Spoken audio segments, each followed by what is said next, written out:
আসসালামু আলাইকুম রহমতুল্লাহি ওবারাকাতু। আমরা ধারাবাহিকভাবে কোরআনুল কারীমের সূরাতুল বাকারার 177 নম্বর আয়াত পর্যন্ত সহি শুদ্ধভাবে বানান করে শিখেছি। এবার আমরা 78 নম্বর আয়াত সহি শুদ্ধভাবে বানান করে শিখব ইনশাআল্লাহ। আর আপনি যদি আমার চ্যানেল নতুন হয়ে থাকেন অবশ্যই আমার চ্যানেলটি সাবস্ক্রাইব করবেন এবং একটু লাইক করে দিবেন। আর আপনারা ভিডিওটি শুরু থেকে শেষ পর্যন্ত দেখুন, ইনশাআল্লাহ আপনারও অনেক ফায়দা দিবে এই ভিডিও থেকে। আপনি বুঝতে পারবেন কোন জায়গায় টানতে হবে, কোন জায়গায় গুণনা করতে হবে এবং কোন জায়গায় ধাক্কা দিয়ে পড়তে হবে। এগুলি সব আপনাকে আমি বুঝিয়ে দেবো ইনশাআল্লাহ। তাহলে কথা না বাড়িয়ে চলুন শুরু করা যাক। আউযু বিল্লাহি মিনাশ শাইতানির রাজিম। বিসমিল্লাহির রহমানির রহিম। ইয়া আইয়ুহাল্লাযীনা, ইয়া খারা জবর ইয়া, মধ্যে মুনফাসিল 3 আলিফ টান। যদি কোনো হরফের উপরে চিকন চিহ্ন, এটাকে বলা হয় চিকন চিহ্ন। যদি কোনো হরফের উপরে চিকন চিহ্ন, বামের লম্বা হামজা, দেখুন লম্বা হামজা দেখতে পারতেছেন ইয়ার সাথে, এটাকে বলে লম্বা হামজা। যদি উপরে চিকন চিহ্ন বামে লম্বা হামজা থাকে তাহলে সেখানে আমরা 3 আলিফ টেনে পড়বো। কয় আলিফ? 3 আলিফ। এটাকে বলা হয় মধ্যে মুনফাসিল। তাহলে বলবো ইয়া, হামজা যা ইয়াকে ধরবে, ইয়ার উপরে তাসদিদ রয়েছে, এটাকে বলা হয় তাসদিদ। তাসদিদ হলো হরফ দুইবার উচ্চারণ করতে হয়, প্রথমবার ডান দিক হরকতের সঙ্গে, দ্বিতীয়বার নিজ হরকতের সঙ্গে। তাহলে হামজা ইয়া জবর আই, ইয়া পেশ you, yeah I U. Halam জবর হাল্লাম জবর লা, হাল্লা। জালিয়া যে জি, জেরের বাম পাশে জজমলা ইয়া, এক আলিফ টান, নুন জবর না, তা জি আমরা এক আলিফ টেনে পড়বো। ইয়া আইয়ুহাল্লাযীনা, ইয়া আইয়ুহাল্লাযীনা। হামজা খারা জবর আ, যেখানে খারা জবর থাকবে সেখানে এক আলিফ টেনে পড়বো। মিম জবর মা, নুন পেশ নু, পেশের বাম পাশে জজমলা ওয়াও, মাদ্দে তাবাঈ অর্থাৎ এক আলিফ টেনে পড়তে হবে। তাহলে বলবো আমরা আমানু, এক আলিফ নু এক আলিফ, আমানু। ইয়া আইয়ুহাল্লাযীনা আমানু। কাপেশ কু, তাজে তি, কুতি বাজর বা, কুতিবা আইন জবর আ, লাম যে ইয়াকে ধর, লাম ইয়া জবর লাই, কুতিবা আলাই, কুতিবা আলাই। কাপেশ কু, মিম যা লামকে ধরবে, মিম লাম পেশ মূল। আর এটিকে বলা হয় জজম। জজম হলো হরফ ডান দিকে হরকতের সঙ্গে একত্রে একবার মিলে পড়তে হবে। তাহলে মনে রাখবেন এই দুইটাই হলো মেন, এইটা আর এইটা। তাসদিদ দুইবার উচ্চারণ করতে হবে, জজম একবার উচ্চারণ করতে হবে। তাহলে আলাইকুমুল, আলাইকুমুল। কফ জের কি, সদ আলিফ জবর স, জবরের বাম পাশে খালি আলিফ, এক আলিফ টান। তাহলে স আমরা এক আলিফ টেনে পড়বো। কি স, সদ পে সু, কি স সু। কুতিবা আলাইকুমুল কিসাসু, কুতিবা আলাইকুমুল কিসাসু। ইয়া আইয়ুহাল্লাযীনা আমানু, কুতিবা আলাইকুমুল কিসাসু। ফালামজের ফিল, ফাজা লামকে ধর, ফালামজের ফিল। কফতা জবর কত, লামিয়া খারা জবর লা, কতলা, কতলা। ফিল কতলা, ফিল কতলা। ইয়া আইয়ুহাল্লাযীনা আমানু, কুতিবা আলাইকুমুল কিসাসু ফিল কতলা। হামজা জা লামকে ধরবে, হামজা লাম জবর আল, হার পেশ হুর পেশ রু, আল হুররু, আল হুররু। বা লামজের বিল, হার পেশ হুর, বিল হুরর জাররি, বিল হুররি। আল হুররু বিল হুররি, আল হুররু বিল হুররি, আল হুররু। র দুইবার উচ্চারণ হবে, তাসদিদ রয়েছে বিল হুররি, এখানেও র দুইবার উচ্চারণ হবে। তাহলে আল হুররু বিল হুররি। ওয়ামজর ওয়াল, আইন বাজর আবে। দেখুন যদি বা হরফের ওপর অথবা কোনো হরফের উপর যদি লাল রং করা থাকে তাহলে সেই হরফটাকে আমরা ধাক্কা দিয়ে পড়বো, অর্থাৎ সেই হরফটা কলকলা হরফ, সেখানে ধাক্কা দিয়ে পড়তে হবে। বলতে হবে আইন বাজর আবে, এইভাবে আবে, দাল পেশ দু, আবে দু, ওয়াল আবে দু, ওয়াল আবে দু। বালামজের বিল, আইন বাজর আবে, বিল আবে, দাল জের দি, বিল আবে দি, বিল আবে দি। ওয়াল আবদু বিল আবেদি, ওয়াল আবদু বিল আবেদি। আল হুররু বিল হুররি ওয়াল আবদু বিল আবদি আল হুররু বিল হুররি ওয়াল আবদু বিল আবদি ওয়াও লাম জবর ওয়াল হামজা নুন পেশ ইকফা নাকের ভিতর লুকে গুণনা করে পড়তে হবে অনিশ্বর দিয়ে। কেন? যদি নুন সাকিনের পরে সা থাকে তাহলে নুন সাকিনকে সেখানে গুণনা করে পড়তে হয় অনিশ্বর দিয়ে। রস্য অনিশ্বর কী হয়? ওইভাবে উচ্চারণ করতে হবে। আরেকটা সহজ পদ্ধতি হলো, যদি নুন সাকিনের ওপর কি বললাম, যদি নুন সাকিনের ওপর নীল কালার রং করা থাকে, নুন সাকিনের ওপর যদি নীল কালার রং করা থাকে তাহলে আমরা নুন সাকিনকে অনিশ্বর দিয়ে নাকের ভিতর লুকায় গুণনা করবো এইভাবে। ওয়াল সাইয়া খাড়া দেবো সা, যেখানে খাড়া দেবো থাকবে সেখানে আমরা একালিপ টেনে পড়বো। তা সাটা আমরা নরম করে পড়বো এবং একালিপ টেনে পড়বো। তার বলবো ওয়াল সা, ওয়াল সা। বালামজের বিল হামদানুন পেশ এটাও একই কেন? নুন সাকিনের উপর নীল কালার রং করা রয়েছে, সেক্ষেত্রে আমরা কী করবো? অনিশ্বর দিয়ে পড়বো। বিল সাইয়া খাড়া দেবো সা, বিল সা। ওয়াল সা বিল সা, ওয়াল সা বিল সা।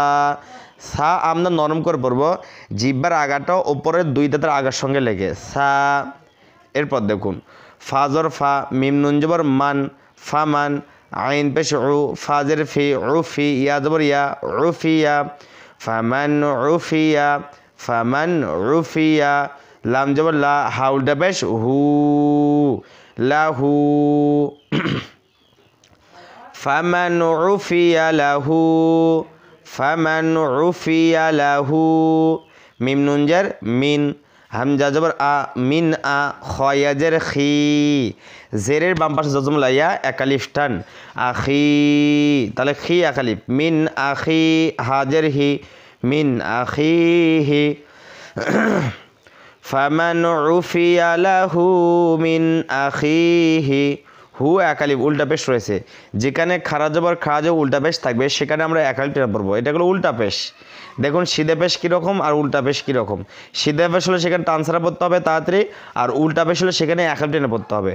তাহলে আমরা বলবো ফামান উফিয়া লাহু মিন আখিহি, শিনিয়া জবর শাই, হামজা দুই পেশ ইকফা। কেন ইকফা? যদি তানবিনের পরে ফা থাকে তা তানবিনটাকে আমরা নাকের ভিতর লুকায় গুণনা করব। কি বললাম? তানবিনের পর ফা থাকলে। আবার সহজ উপায় হলো চেনার উপায়ে ইকফা চেনার উপায় হলো, এখানে যদি তানবিন আলা হরফের ওপর নীল কালার রং করা থাকে, কি বললাম? যদি তানবিন আলা হরফের ওপর নীল কালার রং করা থাকে তাহলে সেই তানবিন আলা হরফটাকে আমরা অনিশ্বর দিয়ে গুণনা করব। হামজা দুই পাশ হয়, কিন্তু হামজা দুই পাশ না পড়ে আমরা পড়ব। রস্যও অনিশ্বর কি হয়? এভাবে উচ্চারণ করতে হবে অনিশ্বর দিয়ে। তাহলে বলবো শাই গুণনা করব, শাই ফাতাজর ফাত্তাজের তি, ফাত্তি, বা আলিফ জবর বা, জবরের বাম পাশে খালি আলিফ এক আলিফ টান, ফাত্তিবা, শাইউন ফাত্তিবা, শাইউন ফাত্তিবা। আইন দুই পেশ এটা আইন দুই পেশ হয়, কিন্তু আমি পড়বো না, পড়বো। কেন? যদি তানমিনের পরে বা থাকে তার তানমিনটাকে কি করতে হয়? ছোট্ট একটি মিম দ্বারা পরিবর্তন করতে হয়। কি বললাম? তানমিনের পরে বা থাকলে ছোট্ট একটি তানমিনটাকে ছোট্ট মিম দ্বারা পরিবর্তন করতে হবে। এখানে মিম রয়েছে, তাহলে আইন দুই পেশ না পরে আইন মিম দুই পেশ এবার করতে আইন মিম পেশ আবার গুণনা করে পড়তে হবে আরেকটা সহজ উপায় হলো, যদি তানবিন আলা হরফে যদি বেগুনি কালার রং করা থাকে তাহলে তানবিন আলা হরফটাকে আমরা ছোট্টটি মিম দ্বারা পরিবর্তন করে গুণনা করে পড়বো এইভাবে। আইন দুই পেশ বা লামজের বিল বিল, মিম আইন পেশ মা, মিম আইন জবর মা, রওয়াও পেশ রু, পেশের বাম পাশ জজম রওয়াও একালিফ টান, মা রু একালিফ টান, ফাজের ফি, মা রু ফি, মা চাপ দে, মা রু ফি। শাইউন ফাত্তিবাউম বিল মারুফি, শাইউন ফাত্তিবাউম বিল মারুফি। ওয়া জবর ওয়া, হামজা জবর আ, ওয়া আ, দাল আলিফ জবর দা, মধ্যে মুত্তাসিল 4 আলিফ টান। কেন? যদি কোনো হরফের মোটা চিহ্ন, এটাকে বলা হয় মোটা চিহ্ন, বামে গোলা হামজা থাকে, তাহলে সেখানে 4 আলিফ টান পড়বো। তাহলে বলবো ওয়া আদা, হামজা দুই পেশ উন, ওয়া আদা উন, ওয়া আদা উন, হামজাজের ই, লামিয়া জবর লাই, হাজের হি, ইলাইহি, ওয়া আদা উন ইলাইহি, ওয়া আদা উন ইলাইহি, বাজের বি, হামজা হাদের ইহ, বাতাস ছেড়ে দিয়ে, বি ইহ, সিন আলি জবর সা, বি ইহ সা, নুন দুইজের নিন, বি ইহ সানিন, বি ইহ সানিন। এখানে আপনি অফও করতে পারেন অথবা মিলাও পড়তে পারেন। অফ মানে থেমে পড়তে পারেন অথবা মিলাও পড়তে পারেন। অফ যদি করেন তাহলে নুনবে সাকিনের 3 আলিফ টেনে পড়তে হবে, বলতে হবে বি ইহসান।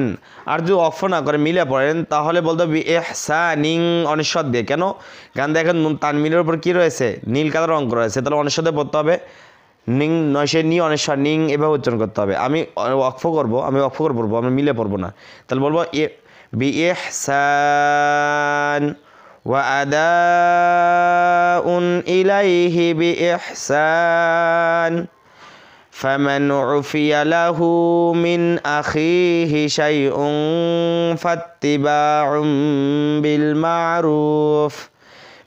মারুফ ওয়া আদাউন ইলাইহি বি ইহসান। এরপরে জাল খারা জবর জা, লাম জের লি, কাফ জবর কা, জালিকা, জা এক আলিফ খারা জবর রয়েছে, জালিকা, তা খা জবর তাখ, ফা ইয়াদের ফি, জেরের বাম্পার জজমুলা ইয়া এক আলিফ টান, তাখফি, ফা মিম দুই পেশে ফুম। যদি তানমিনে পরে তাসদিদুল মিম থাকে তাহলে সেখানে গুণনা করে পড়তে হবে, দুইটা হরফকে মিলে গুণনা করে পড়তে হবে। আবার সহজ উপায় হলো, যদি তানমিনের হরফের উপর যদি সবুজ কালার রং করা থাকে, কি কালার? সবুজ কালার রং করা থাকে, তাহলে তানমিনের হরফটাকে তার পর হরফের সাথে মিলে গুণনা করে পড়তে হবে। যেরকম তানমিনের পরে মিম, তাজদা মিম রয়েছে, তো মিমের সাথে গুণনা করে পড়তে হবে, অথবা যদি ওয়াও থাকে ওয়ার সাথে গুণনা করে পড়তে হতো, অথবা ইয়া থাকলে ইয়ার সাথে গুণনা করে পড়তে হতো। কারণ যেহেতু এখানে মিম রয়েছে তাহলে মিমের সাথে আমরা গুণনা করে পড়বো, মিলাইয়া। এইভাবে তাখফিফুম, যালিকা তাখফিফুম,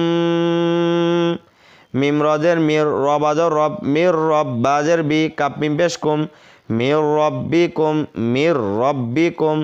তাজদিদ হরফ, তাজদিদের হরফ দুই ভাগে উচ্চারণ করতে হবে। তাহলে বলবো যালিকা তাখফিফুম মির রব্বিকুম।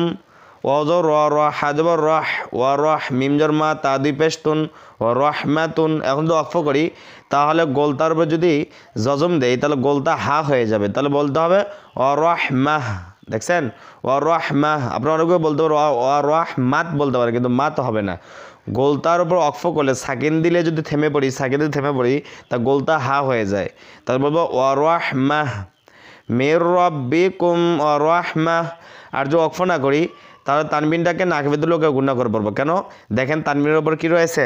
নীল কালার রঙ রয়েছে, ইকফা হিসেবে গুণনা করবো। তাহলে তুং, তু অনেশ্বর, তুং এভাবে উচ্চারণ করতে হবে, কিন্তু আমি অক্ষ করে পড়বো, রহমা পড়বো। তাহলে আমরা বলি যালিকা তাখফিফুম মির রাব্বিকুম ওয়া রাহমাহ।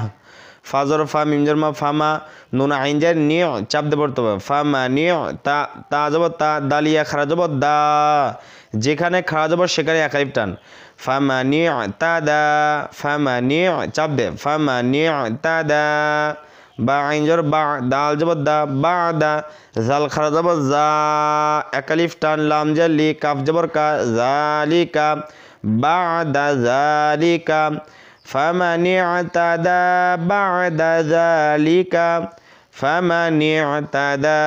بعد ذلك ফাজর ফালামদুল্লাহ ফালা, হা উল্টা বেশ হু, যেখানে উল্টা বেশ থাকবে সেখানে আমরা এক আলিফ টেনে পড়বো। তাহলে বলবো ফালাহু, ফামান ই'তাদা বা'দা যালিকা ফালাহু, ফামান ই'তাদা বা'দা যালিকা ফালাহু। আইন জবর আ, জাল আলিফ জবর জা, জবরে বাম পাশে খালি আলিফ এক আলিফ টান, আযাব, বা দুই পেশ বুন, আযাবুন, হামজা জবর আলাম ইয়াজের লি আলি মিম দুই পেশ মুন আলিমুন আলিমুন। এখন যদি আমি অক্ফ করি থেমে পড়ি তাহলে মিমের উপরে তানমিন জজম দিতে হবে। জজম দিয়ে লিটাকে আমরা 3 আলিফ টেনে পড়বো। তাহলে বলবো আলিম আযাবুন আলিম। فمن اعتدى بعد ذلك فله عذاب أليم।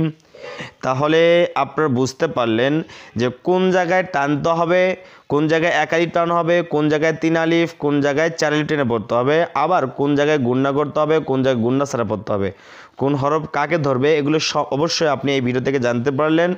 আপনারা এই ভিডিওটার ভিতরে অনেক কিছু রয়েছে, আপনারা যদি এই ভিডিওটা বারবার দেখেন তাহলে মনে করি আপনি এই ভিডিও থেকে অনেক ফায়দা পাবেন, অর্থাৎ কোরআন আপনার জন্য পড়া সহজ হয়ে যাবে।